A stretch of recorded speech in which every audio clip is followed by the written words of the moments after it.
Did you know a wolf's howl can travel up to 10 miles across open tundra? High in the Arctic, where the air is crystal thin and the stars shimmer like frost, lived a young wolf named Sira.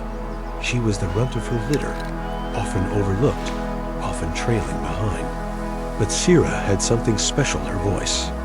It was clearer, purer, and carried farther than any of her siblings. One winter night, Sira wandered too far during a storm. The snow buried her scent trail, and the cold turned every sound into silence. Alone and trembling, she climbed a ridge and did the only thing she could. She howled. And howled. Her voice echoed through the vast emptiness, bouncing off glaciers, swirling with the wind, rising above the aurora-lit sky. 10 miles away, her pack heard it, faint but unmistakable. They answered. One by one, their voices lit up the frozen world like constellations, finding each other again.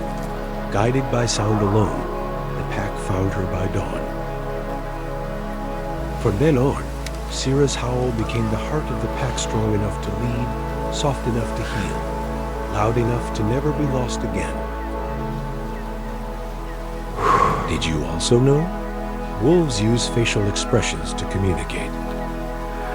In a frozen valley, two rival wolf packs stood on the edge of a standoff, tensions high, teeth bared. But among them were two young alphas, Ruin and Kale, who had once played together as pups before their families split the territory. No one spoke. Wolves don't speak like humans. But Kale narrowed his eyes softly, turned his head slightly, lips closed, ears relaxed. Ruin mirrored the same. A signal, a silent message. We don't want war. The packs, confused at first, began to calm. Growls faded, tails lowered. Peace rippled through the clearing like a breath of spring air. Not a word had been spoken, but a tree had been made. High in the jagged spine of the Greyfang Mountains, where cliffs claw the sky and the wind speaks in icy whispers, a pack of wolves moved like shadows across the snow-laced ridges.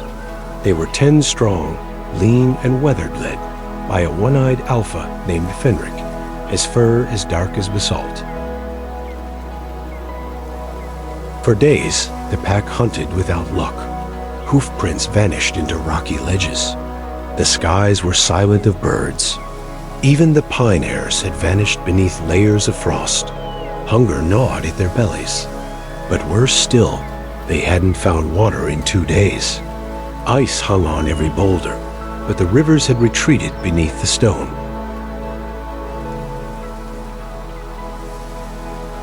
Wolves howl primarily to communicate across long distances, serving several important functions within their social and territorial lives. They use howling to announce their presence and defend their territory from rival packs, helping to avoid direct confrontations.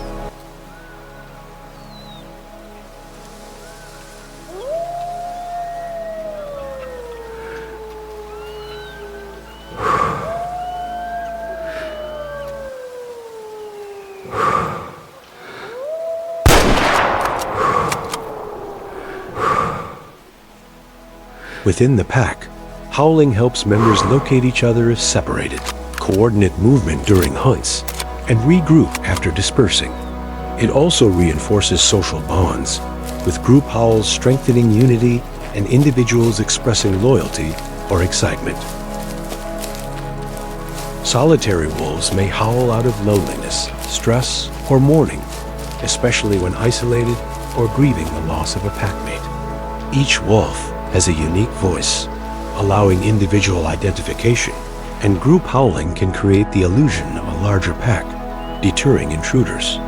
The sound carries across vast distances up to 10 miles, in open terrain, making it an effective tool for communication in the wild.